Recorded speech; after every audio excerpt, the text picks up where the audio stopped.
Myself Viju Sharma. My topic is kinetic theory of gases. Okay, तो kinetic theory of gas को समझने से पहले हमको समझना पड़ेगा इसके पोस्टुलेट्स, ठीक है। और जो काइनेटिक थ्योरी ऑफ गैस है वो क्यों दिया गया, किन किन साइंटिस्टों ने दिया और उसके पोस्टुलेट्स क्या हैं, हम उनको जानेंगे। काइनेटिक थ्योरी ऑफ गैस है वो बेसिकली हमें बताता है जो मैटर है उसकी स्टेट के बारे में। मैटर की 3 स्टेट होती हैं, सॉलिड, लिक्विड और गैस।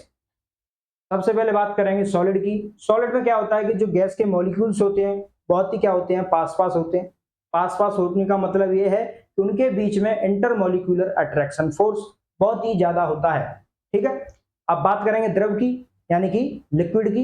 लिक्विड में क्या होता है, जो गैस के मॉलिक्यूल्स होते हैं वो बहुत दूर दूर होते हैं। दूर दूर होने की वजह से उनके बीच में इंटरमॉलिक्यूलर अट्रैक्शन फोर्स सॉलिड की अपेक्षा क्या होता है, कम होता है। और जो गैस की बात करें, गैस में जो मॉलिक्यूल्स होते हैं बहुत ही ज्यादा दूर होते हैं, यानी कि उनके बीच में इंटरमॉलिक्यूलर अट्रैक्शन फोर्स बहुत ही वीक होता है, जिसको हम बोलते हैं वैन डर वाल अट्रैक्शन फोर्स। ओके, तो जो गैस है उसकी स्टडी करना बहुत ही इजी है, सिंपल है। तो इसीलिए जो थ्योरी आई सबसे पहले गैस पर आई, क्योंकि गैस की स्टडी करना बहुत ही क्या है बच्चों, इजी है। तो बात करेंगे काइनेटिक थ्योरी ऑफ गैस के बारे में। जो काइनेटिक थ्योरी ऑफ गैस है बेसिकली 3 साइंटिस्ट हुए थे, मैक्सवेल, क्लॉसियस और क्लार्क। उन्होंने इस सिद्धांत को दिया, थ्योरी को दिया। तो काइनेटिक थ्योरी ऑफ गैस को समझने के से पहले हम इसके पोस्टुलेट्स के बारे में जानेंगे। तो काइनेटिक थ्योरी ऑफ गैस के बेसिकली 2 पोस्टुलेट्स हैं। सबसे पहला पोस्टुलेट ये है कि जो काइनेटिक थ्योरी है, काइनेटिक थ्योरी के अनुसार गैस में बहुत सारे मॉलिक्यूल्स होते हैं। गैस बहुत सारे मॉलिक्यूल से मिलकर के बनी होती है। मॉलिक्यूल्स को कैसे साइज के कैसे होते हैं, ये टिनी पार्टिकल होते हैं साइज में, ठीक है, साइज में बहुत ही हल्के होते हैं। और गैस के मॉलिक्यूल आइडेंटिकल होते हैं, आइडेंटिकल इन नेचर होते हैं, identical in size. Second postulate इसका ये है कि जो गैस में कुल एनर्जी होती है, कुल एनर्जी किसके बराबर होती है, काइनेटिक एनर्जी के बराबर। यहाँ पर पोटेंशियल एनर्जी नहीं होती, क्योंकि हमें पता है गैस के मॉलिक्यूल्स के बीच में कोई भी अट्रैक्शन फोर्स नहीं होता। अट्रैक्शन फोर्स नहीं होने की वजह से गैस के मॉलिक्यूल रैंडमली मूवमेंट करते रहते हैं ऑल पॉसिबल डायरेक्शन में। इसीलिए इसकी पोटेंशियल एनर्जी जीरो हो जाएगी। पोटेंशियल एनर्जी जीरो होने की वजह से टोटल एनर्जी है वो काइनेटिक एनर्जी के रूप में क्या होती है, कंजर्व होती है। हमें पता है कि टोटल एनर्जी किसके बराबर होती है, टोटल एनर्जी बराबर होती है kinetic energy plus potential energy. अब यहाँ पर पोटेंशियल एनर्जी क्या है, जीरो है। पोटेंशियल एनर्जी जीरो है, क्यों जीरो है, क्योंकि गैस के मॉलिक्यूल स्थिर नहीं है, रेस्ट में नहीं है। तो टोटल एनर्जी किसके बराबर हो गई बच्चों, काइनेटिक एनर्जी के बराबर। यानी कि सेकंड इसका पोस्टुलेट ये हो गया गैस का, आइडियल गैस का, कि जो टोटल एनर्जी है वो काइनेटिक एनर्जी में कंजर्व होती है। सबसे इंपॉर्टेंट बात यह है कि जो गैस का काइनेटिक थ्योरी है गैस की, वो केवल और केवल आइडियल गैस के लिए ही क्या होती है, लागू होती है। आइडियल गैस क्या होती है, आइडियल गैस वे गैस होती हैं जो सभी ताप और दाब पर, ऑल टेम्परेचर एंड प्रेशर पर गैस के नियमों का पालन करती हैं, पर्टिकुलरली हाई प्रेशर और लो टेम्परेचर। अब गैस के नियम कौन कौन से हैं, तो गैसों के 3-4 नियम है, जैसे कि बॉयल्स का नियम, चार्ल्स का नियम, अवोगाद्रो का नियम। उन नियमों के बारे में हम आगे की कक्षाओं में देखेंगे। तो जो काइनेटिक थ्योरी ऑफ गैस के बेसिकली 2 पोस्टुलेट हो गए। इन पोस्टुलेट के आधार पर जो आइडियल गैस है वो कई प्रकार के उनके गुण होते हैं। आज हम उनके मेन इंपोर्टेंट गुण हैं उनके बारे में डिस्कस करते हैं, ठीक है। तो सबसे पहले देखते हैं पहला गुण। पहला गुण ये है कि जो गैस के मॉलिक्यूल्स होते हैं उनका वॉल्यूम, गैस के मॉलिक्यूल्स का वॉल्यूम गैस के टोटल वॉल्यूम की कंपैरिजन में क्या होता है, नेग्लिजिबल होता है। लगभग गैस के मॉलिक्यूल्स का वॉल्यूम 0.014% होता है, ठीक है, गैस के वॉल्यूम का। दूसरी बात यह है कि जो गैस के मॉलिक्यूल्स हैं, गैस के मॉलिक्यूल्स के बीच में इंटरमॉलिक्यूलर अट्रैक्शन फोर्स नहीं होता है। इंटरमॉलिक्यूलर अट्रैक्शन फोर्स नहीं होने की वजह से, वैसे देखा जाए तो गैस के मॉलिक्यूल्स के बीच में वैन डर वाल फोर्स होता है, हमने पहले कहा था। अब हम कह रहे हैं कि गैस के मॉलिक्यूल्स के बीच में इंटरमॉलिक्यूलर अट्रैक्शन फोर्स नहीं है। तो ये काइनेटिक थ्योरी के अनुसार है, ठीक है। हम काइनेटिक थ्योरी के बेस पर हम बात कर रहे हैं। तो गैस के मॉलिक्यूल्स के बीच में क्या नहीं है बच्चों, कोई भी इंटरमोलिकुलर अट्रैक्शन फोर्स नहीं है। इंटरमोलिकुलर अट्रैक्शन फोर्स नहीं होने की वजह से गैस के मॉलिक्यूल्स फ्रीली मूव करेंगे ऑल पॉसिबल डायरेक्शन में, ऑल पॉसिबल डायरेक्शन में फ्रीली मूव करेंगे। अब बच्चों फ्रीली मूव कर रहे हैं कंटेनर में, तो क्या करेंगे, आपस में भी टकराएंगे और कंटेनर की वॉल पर भी क्या करेंगे, टक्कर करेंगे। आपस में टकराएंगे और कंटेनर की वॉल पर क्या करेंगे, टक्कर करेंगे, ठीक है। तो टक्कर में टाइम लगेगा, कॉलिजन में जो टाइम लगेगा वो जो टाइम है जो स्वतंत्र रूप से यानी कि फ्रीली मूव कर रहे हैं उससे बहुत ही क्या होगा, कम होगा। मतलब बहुत ही कम समय में इनमें क्या होगी, टक्कर होगी। और जो टक्कर होती है वो स्पेशल टाइप की होती है। टक्कर इनमें कैसी होती है, परफेक्टली इलास्टिक। परफेक्टली इलास्टिक क्या होता है, तो परफेक्टली इलास्टिक एक कॉलिजन है, कॉलिजन का टाइप है जो मैकेनिक्स में हम देखेंगे। परफेक्टली इलास्टिक हम बता देते हैं फिर भी थोड़ा सा। परफेक्टली इलास्टिक का मतलब होता है, कॉलिजन का मतलब कि इसमें ऐसा कॉलिजन जिसमें टोटल एनर्जी क्या हो, कंजर्व हो। हमें पता है गैस में जो टोटल एनर्जी है किसके बराबर है, काइनेटिक एनर्जी के बराबर। अर्थात काइनेटिक एनर्जी यहाँ पर क्या रहती है, कंजर्व रहती है, ठीक है। काइनेटिक एनर्जी को हम लेते हैं 1/2 m v स्क्वायर एवरेज। यहाँ पर क्या ले लेंगे, v स्क्वायर एवरेज ले लेंगे, ठीक है। अब बात करते हैं नेक्स्ट प्रॉपर्टी के बारे में गैस की। थर्ड प्रॉपर्टी ये होती है गैस के मॉलिक्यूल आपस में और कंटेनर की बॉल पर क्या करते हैं, टक्कर करते हैं आपस में, और कंटेनर की बॉल पर टक्कर करते हैं, ठीक है। आपस में और कंटेनर की बॉल पर टक्कर करेंगे तो गैस के मॉलिक्यूल्स के संवेग में परिवर्तन होगा, यानी कि मोमेंटम में चेंज होगा। मोमेंटम में चेंज होने की वजह से फोर्स क्रिएट होगा according to Newton second law of motion, ठीक है। प्रति सेकंड यानी कि प्रति सेकंड होने वाले संवेग में परिवर्तन को फोर्स कहते हैं न्यूटन के सेकंड लॉ के अनुसार। संवेग में परिवर्तन हो रहा है, अब फोर्स उत्पन्न हो गया, फोर्स क्रिएट हो गया। ये फोर्स लगेगा गैस के कंटेनर की एक पर्टिकुलर एरिया पर। तो क्या उत्पन्न हो गया बच्चों, क्या क्रिएट हो गया, प्रेशर। प्रेशर क्रिएट हो गया। इस प्रेशर का फॉर्मूला इस तरह से दिया जाता है 1/3 small m n by v square, ठीक है, एवरेज। या एवरेज ले लेते हैं या इसको हम ऐसे ही लिख लेते हैं, किसी भी तरह से हम लिख सकते हैं। क्या लिख सकते हैं, v स्क्वायर एवरेज बोलते हैं, ठीक है। अब यहाँ पर होता क्या है, ये गैस के मॉलिक्यूल ऑल पॉसिबल डायरेक्शन में मूवमेंट करते हैं, यानी कि 3D मोशन होती है गैस के मॉलिक्यूल्स की। गैस का कंटेनर मान लेते हैं एक 3D क्यूब है। क्या है बच्चों, 3D क्यूब। 3D क्यूब बना दिया एक। अब मान लो इस 3D क्यूब में एक मॉलिक्यूल्स ले लेते हैं, एक मॉलिक्यूल ले लेते हैं। उसके बारे में स्टडी करना थोड़ा क्या होगा, सिंपल होगा। तो ये डायरेक्शन मान लेते हैं एक्स डायरेक्शन है, ये वाली डायरेक्शन वाई डायरेक्शन है, और एक्स और वाई के परपेंडिकुलर जो डायरेक्शन है वो कौन सी डायरेक्शन है, जेड डायरेक्शन है, ठीक है। तो मान लेते हैं एक्स डायरेक्शन में वेलोसिटी है v1x, और वाई डायरेक्शन में वेलोसिटी है v1y, और जेड डायरेक्शन में वेलोसिटी है v1z। ओके बच्चों, अब यहाँ पर देखते हैं कि जो v स्क्वायर है, या हम इसको बोलते हैं v स्क्वायर एवरेज, ठीक है। यहाँ पर जो बार लगाया है उसका मतलब ये v स्क्वायर है, ठीक है। यहाँ से निकालेंगे कैसे, 3D मोशन हो रही है, एक्स डायरेक्शन में भी वेलोसिटी हो रही है, मूवमेंट कर रहे हैं, वाई डायरेक्शन में भी, जेड डायरेक्शन में भी, ओके। तो हम इनको कर देंगे add, v1x square plus v1y square plus v1z square, क्या, v स्क्वायर एवरेज, ओके। अब हमने देखा कि गैस के मॉलिक्यूल्स के बीच में, गैस के मॉलिक्यूल्स हैं उनमें जो टोटल एनर्जी है वो किस में कंजर्व हो रही है, काइनेटिक एनर्जी में। कॉलिजन कैसा है, परफेक्टली इलास्टिक, मतलब जो एनर्जी है वो क्या है, कंजर्व है। एनर्जी कंजर्वेशन का हमने लॉ पढ़ा होगा, नहीं पढ़ा है तो हम थोड़ा सा उसके बारे में बता देते हैं। एनर्जी कंजर्वेशन का लॉ ये होता है कि इनिशियल एनर्जी क्या के बराबर होती है, फाइनल एनर्जी के बराबर, ठीक है। यहाँ पर इनिशियल एनर्जी किसके बराबर है, काइनेटिक एनर्जी, काइनेटिक एनर्जी के रूप में हो रही है गैस में। तो यानी कि इनिशियल काइनेटिक एनर्जी क्या के बराबर है, फाइनल काइनेटिक एनर्जी के बराबर। यानी कि टक्कर से पहले जो वेलोसिटी है और टक्कर के बाद में जो वेलोसिटी है वो क्या है बच्चों, सेम है। टक्कर से पहले टक्कर के बाद में जो वेलोसिटी है वो सेम है, मतलब यहाँ से जो v1x है, v1y स्क्वायर है, v1z स्क्वायर है, वो क्या है, इक्वल है। इक्वल होने की वजह से v1x स्क्वायर बराबर v1y स्क्वायर बराबर v1z स्क्वायर। अब हम इसको रख देंगे इसमें, तो v स्क्वायर एवरेज हमारे पास आ जाएगा बच्चों, क्या आ जाएगा, 3v1x स्क्वायर।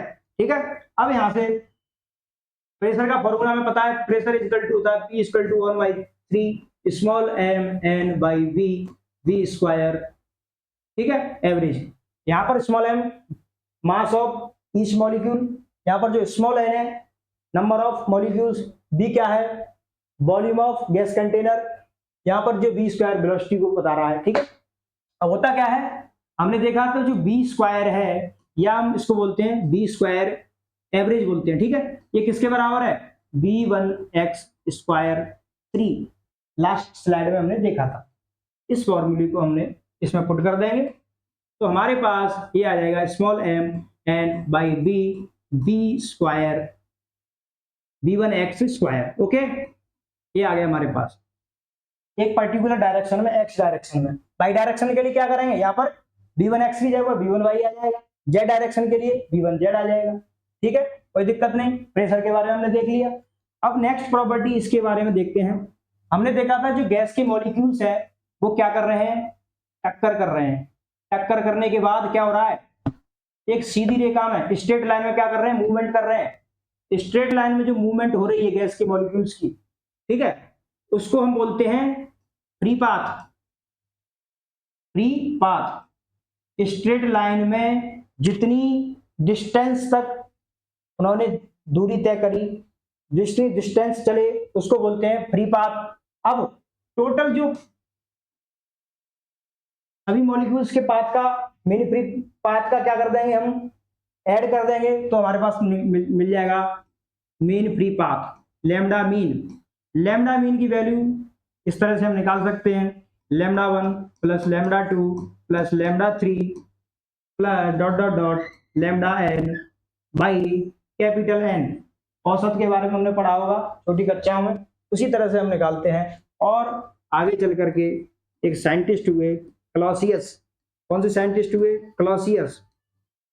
क्लॉसियस नाम के साइंटिस्ट ने इसका फॉर्मूला दिया, जो दिया 1/√2 pi small n d square.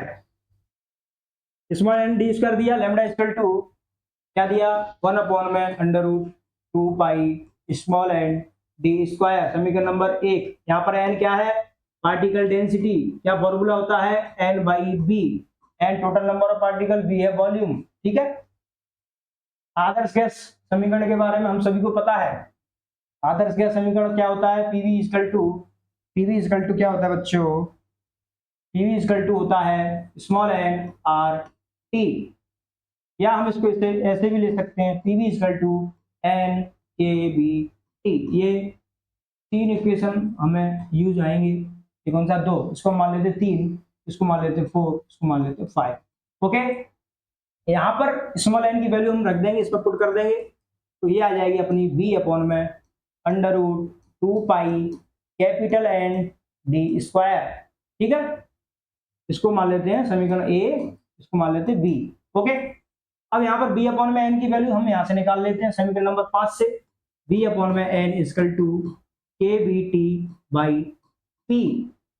ये वैल्यू हम रख देंगे इसमें, तो लैम्डा आ जाएगा अपना kBT by √2 pi PD square C। इस इक्वेशन को बोल देते हैं C। ये हमारे पास तीन फॉर्मूले आ गए किसके, मीन फ्री पाथ के। अब देखें, इस फॉर्मूले के अनुसार जो मीन फ्री पाथ है वो टेम्परेचर के किसके समानुपाती है, टेम्परेचर के डायरेक्टली प्रोपोर्शनल है। मतलब यह है कि अगर टेम्परेचर को भी बढ़ाएंगे, टेम्परेचर को हम बढ़ाएंगे गैस के, तो मीन फ्री पाथ भी बढ़ेगा, यानी कि गैस के मॉलिक्यूल्स के बीच में टक्कर ज्यादा होंगी। ठीक है, हमने ये देखा, प्रेशर के बारे में देखा, ये फॉर्मूले हमने देख लिए। अब हम एक और प्रॉपर्टी होती है गैस के मॉलिक्यूल्स की, जो गैस के मॉलिक्यूल्स होते हैं उनके बीच में इंटरमॉलिक्यूलर अट्रैक्शन फोर्स नहीं होता है।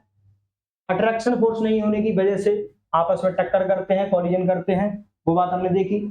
अब होता क्या है, जो गैस के मॉलिक्यूल्स हैं उनकी जो वेलोसिटी होती है जीरो से लेकर के कहाँ तक होती है बच्चों, इनफाइनाइट तक होती है।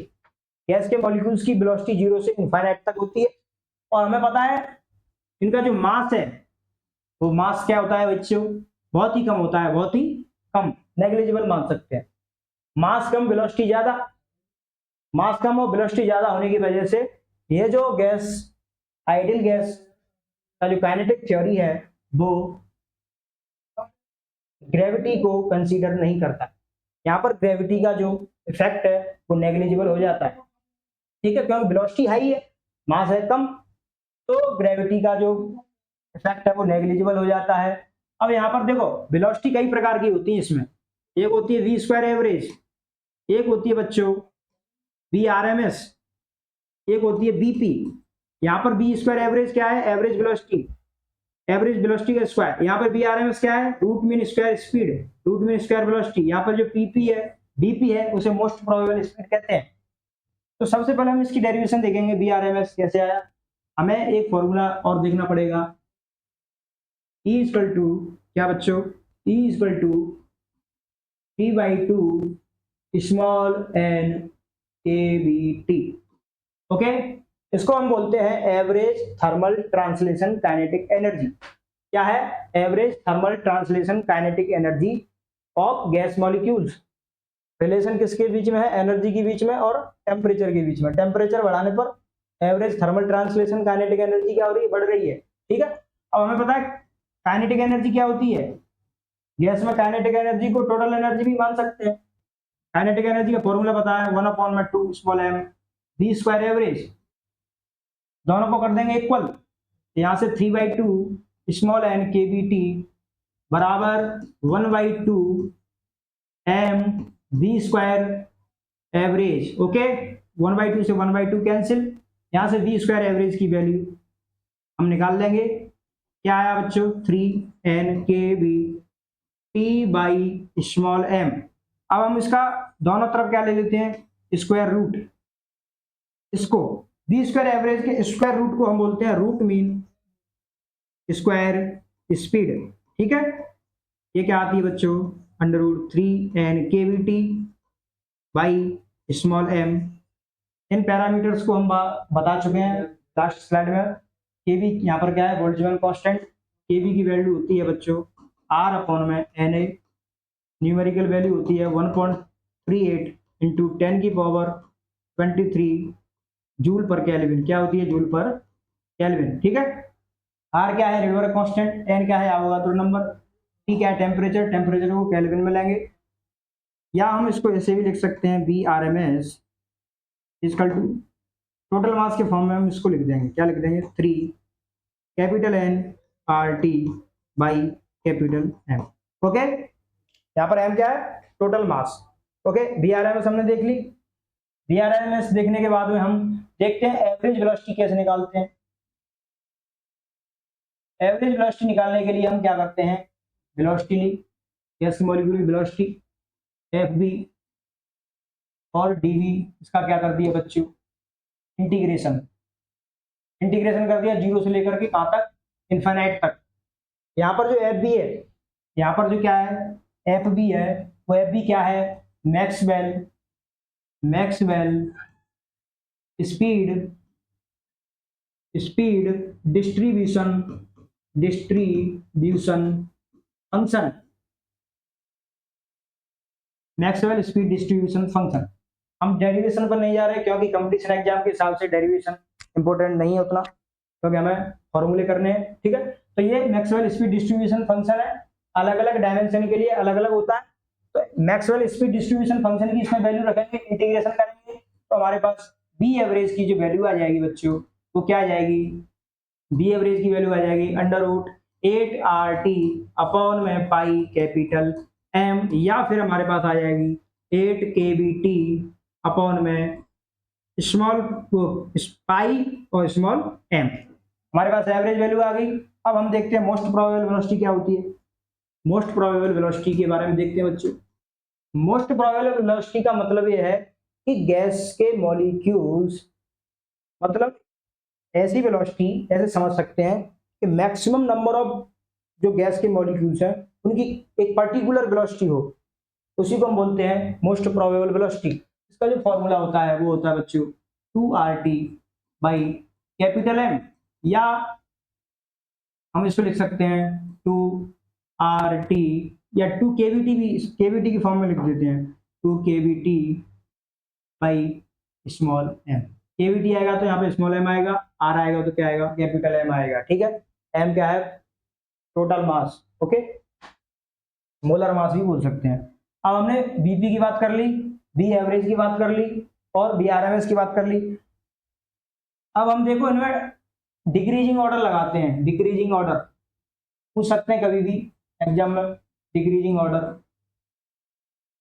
ठीक है, देखो सबसे ज्यादा जो वेलोसिटी होती है वो होती है बीआरएमएस, रूट मीन स्क्वायर स्पीड, उससे कम होती है बीपी और सबसे कम होती है, उससे कम होती है बी एवरेज, उससे कम क्या होती है बी एवरेज, एवरेज उससे कम, सबसे कम होती है most probable velocity. Okay, important formula, इसको ध्यान रखेंगे।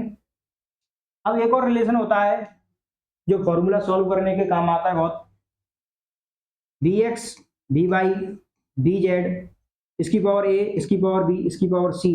अगर इनका हम एवरेज ले रहे हैं, अगर इनका एवरेज ले रहे हैं, इसकी वैल्यू निकलवाए, काउंट करवाए न्यूमेरिकल में, तो अगर ए बी या सी में से कोई एक क्या हो, ऑड हो, तो इसकी जो वैल्यू है वो आती है 0। ओके, अगर ऑड नहीं हो तो बी एक्स एवरेज के हिसाब से हम इसकी वैल्यू क्या करते हैं, काउंट करते हैं। तो हमने बहुत सारी वेलोसिटी के बारे में देखा, most probable velocity, root mean square speed और एवरेज स्पीड के बारे में हमने देखा लैम्डा मीन के फॉर्मूले हमने देखे। अब देखो बच्चों क्या होता है कि जो गैस के मॉलिक्यूल के बीच में जो कॉलिजन हो रहा है, तो कॉलिजन में जो टाइम लग रहा है वो बहुत ही कम होता है, उसको हम कॉलिजन टाइम बोलते हैं। कॉलिजन टाइम निकालेंगे कैसे, समय निकालने का फॉर्मूला हमने देखा था बचपन में, क्या देखा था बच्चों, समय कैसे निकालते हैं, चाल बराबर, सभी को याद होगा, चाल बराबर दूरी बटे समय। क्या होता है चाल बराबर दूरी बटे समय, चाल बराबर दूरी बटे समय। हम हिंदी और इंग्लिश दोनों को लेके चलेंगे, या डिस्टेंस अपॉन में टाइम, v इक्वल टू, यहां पर बच्चों गैस के केस में b की जगह पर क्या है, b एवरेज, ठीक है, s क्या है डिस्टेंस, यहां पर डिस्टेंस हम लेते हैं लैम्डा, और t क्या है टाइम, यहां पर कॉलिजन टाइम। तो यहां से कॉलिजन टाइम हमारे पास निकल आएगा लैम्डा बाई b एवरेज, क्या निकल आया, लैम्डा बाई b एवरेज। अब हमको पता है कि लैम्डा की वैल्यू हमने देखी थी, 3 वैल्यू निकाली थी हमने, पहली वैल्यू निकाली थी √2 pi small N D square, दूसरी वैल्यू हमने निकाली थी बी अपॉन में √2 pi capital N D square, तीसरी वैल्यू हमने निकाली थी K B T by √2 pi P D square. Lambda की एवरेज की वैल्यू, हम लैम्डा की वैल्यू इसमें रखेंगे, बी एवरेज की वैल्यू हमें पता है, अभी निकाली थी लास्ट स्लाइड में देखा था, याद होगा तो 8RT अपॉन में कैपिटल एम पाई और आता है, ठीक है, लैम्डा की वैल्यू और वी एवरेज की वैल्यू यहाँ पर रखेंगे। लैम्डा वी एवरेज की वैल्यू रखने पर हम क्या निकाल सकते हैं, कॉलिजन टाइम निकाल सकते हैं। इसी तरह से हम क्या निकाल सकते हैं, कॉलिजन फ्रीक्वेंसी, क्या निकाल सकते हैं, collision frequency, collision frequency, frequency पता है क्या होती है, टाइम की क्या होती है, अपोजिट होती है, ठीक है, तो 1 अपॉन में कॉलिजन टाइम, यानी कि बी एवरेज अपॉन में लैम्डा, उल्टा कर देंगे, बी एवरेज की वैल्यू यहां से रख देंगे, लैम्डा की वैल्यू यहां से रख देंगे, तो हमारे पास कॉलिजन फ्रीक्वेंसी आ जाएगी। ओके, नेक्स्ट प्रॉपर्टी ये होती है जो गैस के मॉलिक्यूल्स होते हैं सभी जगह पर उनकी डेंसिटी क्या होती है, सेम होती है। ऐसा नहीं है कि इस जगह पर गैस के मॉलिक्यूल ज्यादा हो, इस जगह पर गैस के मॉलिक्यूल कम हो, ऐसा नहीं है, सभी जगह पर गैस के मॉलिक्यूल्स की जो डेंसिटी है वो क्या होती है बच्चों, सेम होती है, डेंसिटी क्या होती है, सेम होती है, ठीक है। तो हमने ये काइनेटिक थ्योरी ऑफ गैस के बारे में हमने डिस्कस किया, हमने देखा। अब बात करते हैं क्या आगे, अगले सेशन में हम देखेंगे काइनेटिक थ्योरी ऑफ गैस की लिमिटेशन क्या है, गैस इक्वेशन क्या है, उनके बारे में हम देखेंगे। Okay, thank you very much. आज के लिए बहुत बहुत धन्यवाद। वीडियो को लाइक करें, शेयर करें, और आपको अच्छी लगी हो तो कमेंट में बताएं, ताकि हम और नए सेशन में अपनी स्टडी को आगे आपको बढ़ाएं, जिसमें हम आगे डिस्कस करेंगे। आगे की क्लास में ईएमटी है, थर्मोडायनेमिक्स को हम पूरी पढ़ाएंगे। थर्मोडायनेमिक्स में जैसे कि फर्स्ट लॉ ऑफ थर्मोडायनेमिक्स पढ़ाएंगे हम। काइनेटिक थ्योरी के बाद में डिस्कस करेंगे गैस के law, ideal gas equation, real gas equation कैसे आया, उसके बाद में डिस्कस करेंगे इंपॉर्टेंट टॉपिक थर्मोडायनेमिक्स का, लॉ ऑफ थर्मोडायनेमिक्स, जिसमें 3 लॉ आते हैं, first law, second law, third law. उससे पहले आता है जीरोथ लॉ, उसके बारे में भी डिस्कस करेंगे। उसके बाद में हम ब्लैक बॉडी रेडिएशन वगैरह के बारे में डिस्कस करेंगे। कार्नोट इंजन एक इंपॉर्टेंट टॉपिक है, उसके बारे में डिस्कस करेंगे। उसके बाद में मैक्सवेल स्पीड डिस्ट्रीब्यूशन फंक्शन, बहुत सारे हम टॉपिक डिस्कस करेंगे अच्छी तरह से। ईएमटी हम डिस्कस करेंगे, अच्छी तरह से आपको पढ़ाएंगे। इसी तरह हमें टाइम देने के लिए बहुत बहुत धन्यवाद आपका। Thank you very much. Radhe Radhe.